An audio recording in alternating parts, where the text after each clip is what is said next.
जब जब इस देश में चुनाव होते हैं और आम आदमी पार्टी को वोट मांगना पड़ता है तो हम क्या कह के वोट मांगते हैं? हम ये कहते हैं कि अगर हमने काम किया है तो हमें वोट दीजिए, अगर हमने काम नहीं किया है तो वोट बेशक ना दीजिए। केवल आम आदमी पार्टी है इस पूरे देश में जो अपने काम गिनाती है और अपने काम के बलबूते पर वोट मांगती है। लोकसभा चुनाव घोषित हुए 2 महीने के ऊपर हो गए हैं। मार्च 15 को ये चुनाव घोषित हुए थे, आज मई 20 हो चुकी है। दिल्ली में चुनाव मई 25 को है, यानी 2 महीने बीत चुके हैं दिल्ली के चुनाव के लिए। लेकिन आज तक भाजपा ने ये नहीं बताया कि पिछले 5 साल या 10 साल के कार्यकाल में जब दिल्ली की जनता ने 7 सांसद भाजपा के जिताए तो इन 7 सांसदों ने दिल्ली के लोगों के लिए क्या काम किया। 2 महीने हो गए। 2 महीने में भाजपा केवल गाली गलौज, इधर उधर की बातें करके हिंदू मुसलमान, मंगलसूत्र, गाय भैंस, यही सारी चीजों पे लोगों का ध्यान भटका रही है। लेकिन दिल्ली के जो 7 सांसद हैं वो आज बता नहीं पा रहे हैं, भाजपा नहीं बता पा रही कि इन्होंने दिल्ली के लोगों के लिए क्या काम किया। और मेरे ख्याल से ये खुद आपको बता देता है कि काम नहीं किए हैं इसलिए ये कुछ बात नहीं कर रहे हैं।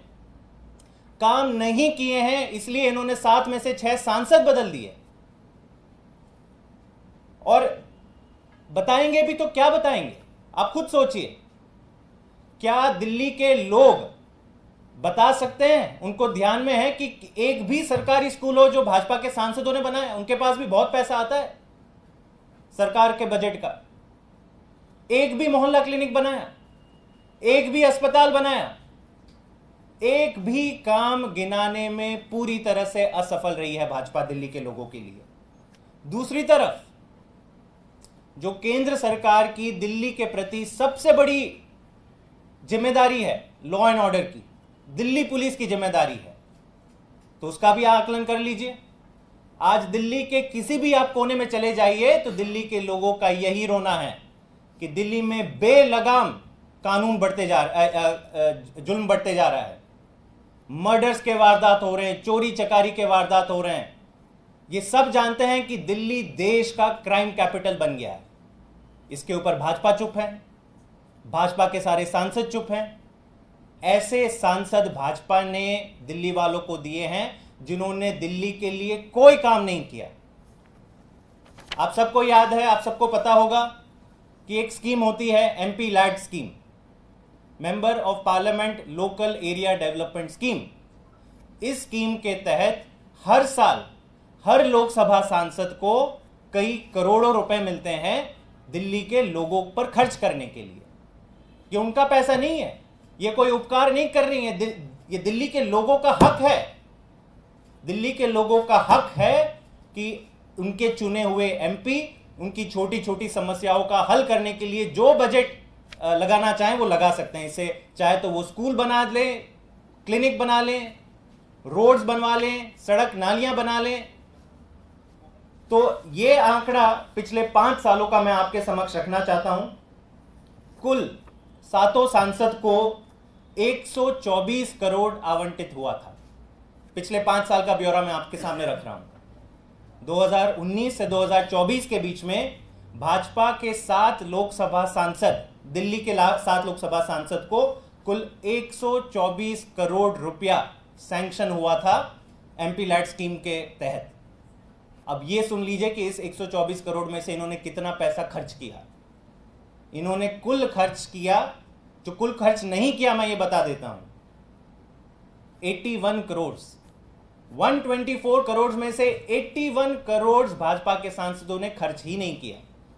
मतलब 66%, कुल 2/3 पैसा भाजपा के 7 सांसदों ने व्यर्थ किया, बर्बाद किया।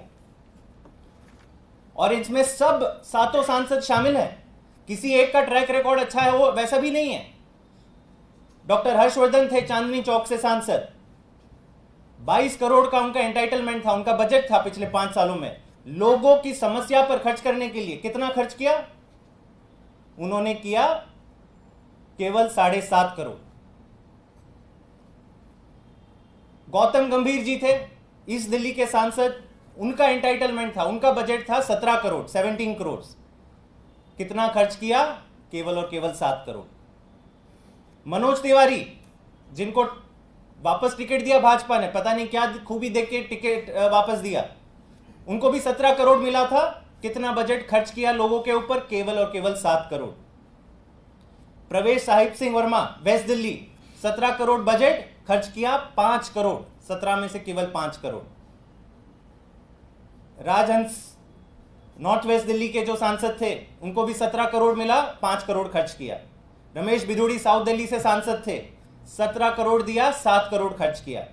और मीनाक्षी लेखी जी थी, मंत्री भी रही केंद्र में, नई दिल्ली की सांसद थी, 17 में से उन्होंने भी केवल 7 करोड़ खर्च किया। कुल 124 करोड़ में से 81 करोड़ अनयूटिलाइज रहा। आप समझ सकते हैं कि 81 करोड़ में जनता के कितने काम हो सकते थे, कितने क्लिनिक लग सकते थे, कितने सीसीटीवी कैमरास लग सकते थे, लॉ एंड ऑर्डर की समस्याओं का हल निकाला जा सकता था, सड़क नालियों का काम हो सकता था। मुझे नहीं लगता कि दिल्ली क्या देश में इतने कामचोर और निठल्ले एमपी कहीं पे भी किसी को मिले होंगे। और ये मैं और एक आंकड़ा, हैरानी वाला आंकड़ा आपके समक्ष रख दूं। ये जो मैंने यूटिलाइजेशन परसेंटेज कहा, 33% यूटिलाइजेशन जो भाजपा के 7 सांसद का ट्रैक रिकॉर्ड रहा है, वो देश में सबसे न्यूनतम रिकॉर्ड, सबसे न्यूनतम लेवल पे ये लोग लेके आए पूरे देश में। मैं कुछ भाजपा की स्टेट्स का आंकड़ा लेके आया हूं, ऐसा नहीं कि भाजपा के बाकी कोई सांसद ने बहुत बड़ा काम किया हो, 90%, 100% बजट अपना खर्च किया हो। लेकिन अगर तुलना करें तो गुजरात के सांसद, सारे सांसद भाजपा के हैं, उन्होंने 50% खर्च किया, उन्होंने भी आधा अपना बजट जाने दिया। क्या सोचा? अरे भाई लोगों को क्या परवाह है, लोगों को तो ऐसे ही हमें वोट दे रहे हैं, उनके काम करने की कोई जरूरत नहीं है। राजस्थान, वहां पे भी जनता ने बहुमत कर देके भाजपा के सारे सांसद जिताए। राजस्थान में भी केवल 43% बजट इस्तेमाल हुआ है एमपी लैट्स का, और हरियाणा में भी 46%। लेकिन दिल्ली का ये आलम देख लीजिए। ये जो कहते हैं कि इंग्लिश में फ्रेज है रेस टू द बॉटम, इस रेस टू द बॉटम में दिल्ली के 7 भाजपा के सांसद अव्वल नंबर पर पीछे से आए हैं। और यह संदेश देता है दिल्ली के लोगों को कि भाजपा ने ठान लिया है कि दिल्ली के लोगों के लिए हमें एक काम नहीं करना। दिल्ली के लोगों को हमें कोई परवाह नहीं है कि वो जिए मरे सड़े क्या हो उनके साथ, हमें कोई परवाह नहीं है। अगर बजट भी आएगा, 124 करोड़ रुपए भी आएंगे तो वो व्यर्थ जाए, लेकिन हम इसमें से क्लिनिक नहीं बनाएंगे, हम केजरीवाल की तरह स्कूल नहीं बनाएंगे, हम केजरीवाल जी की तरह सीसीटीवी कैमरा नहीं लगवाएंगे,